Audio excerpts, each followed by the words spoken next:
I went from not knowing to knowing exactly which model to choose in OpenClaw and why it actually matters. So in this video, we're going to break down the best, the safest, and the cheapest options so you can choose which one actually makes sense for you. My name is Kobe from AI Academy. Let's dive into it. So it's really important, as you can see here, these are the different models that we have that's very valuable with inside of OpenClaw. So let's start with the best. So the best option you have by far is Anthropic's Claude Opus, right? So it's by far the smartest, the best model on the market by research and everything else. You can give it a task, it can complete it with little hand-holding or little guidance from an actual individual. That's why we say it's the best. But there are some trade-offs if you want to go with this particular model. One, when you're using it in OpenClaw, you either have an option of API, you log into Opus, you have the option of actually using your login. Problem with that, if you use your login, there are situations where you could get banned. I've actually heard that to be true, that some people are getting banned by using their login. So you have to use it at your own discretion, and you have to be able to take that risk if that's something that you want to do. But if you want a model that can get everything done with little guidance, that's going to be your best model to actually choose from. The second model we're going to get into is OpenAI, ChatGPT. So ChatGPT, in making of this video, right, they have ChatGPT 5.4, which is the latest model that they actually release. One of the things that's important to know is OpenAI actually encourages you to utilize their model within OpenClaw. So that's very important to know. Unlike,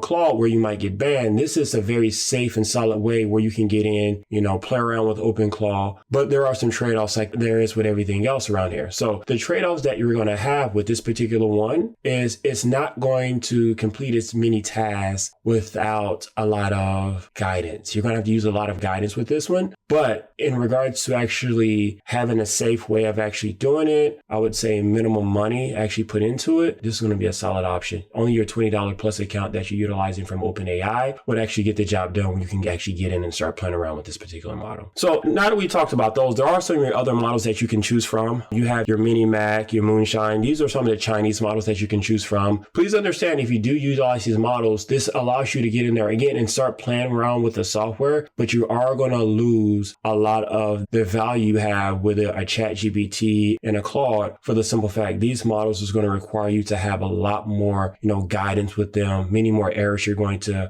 stem from these different models, but it does allow you to get in there and play around with the software if that's what you're trying to do. Definitely as a beginner, this does actually help you. And the last one we have here is just OpenRouter. Again, if you want something that's free, something that you just want to get around and start playing with it to just make sure that it works and get around and looking at the software, definitely throw an API key in there for OpenRouter, and this actually gets you moving. But the value is definitely not going to be there, but it fulfills the need to actually get you moving if your goal as a beginner is just to get around and start playing with the software. So just to recap, as we started with the beginning, the best model, and the best model being, Claude. The second model after that being ChatGPT, fairly solid way to get things started. Then you have your Chinese model, your MiniMax that you can utilize. And then lastly, OpenRouter, if you want something free to actually just get you moving. So now you know the best models that work with inside OpenClaw. And please understand this, the model that you choose drastically affects the experience that you have with the software. So that's a key note to actually remember. If you like this video, please like and subscribe to the video. Also in the comments below, let me know what other tutorials you'd like to see. There's a lot of different AI tools out there. We'll be happy to create those tools for you as well, and make sure you get that to the channel. My name is Kobe from AI Academy. I'll catch you at the next video.